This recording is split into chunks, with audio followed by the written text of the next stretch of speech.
So my question for you is, you mentioned that your worldview and character change depending on which language you speak and which culture you're in. Can you talk about that a little bit more? Sure. And actually, that was the genesis of these books, because I started 4 years ago actually writing a memoir called One-Eyed Princess in Babel.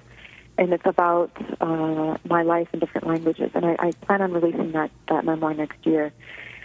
And what I realized was that in each language I spoke, I had a different way of seeing the world and a different way of communicating. And that I wasn't just a bilingual person. You know, there are people that talk about bilingual identity. I was really a multilingual person.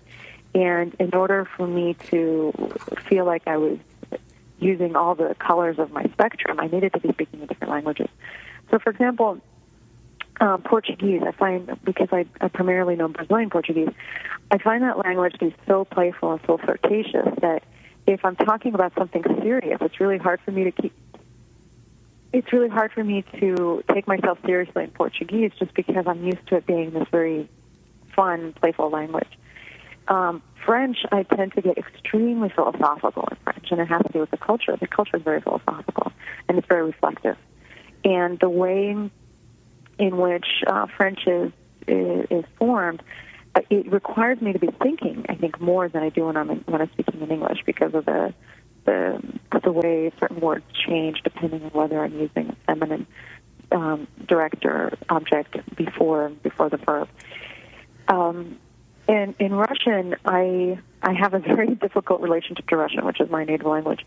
I find Russian culture to be extremely antagonistic, and it's very difficult to have a conversation in Russian because I find that people tend to just go into monologues.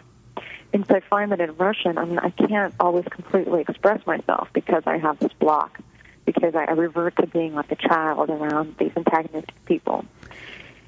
Susanna, I hate to do this to you, but we've got to stop now. It's been really interesting. Okay. Thank you so much for being on the Vicarious Traveler. Having you on the show has been really informative and interesting, and I wish you much success with your books. And again, folks, you can go on to www.createyourworldbooks.com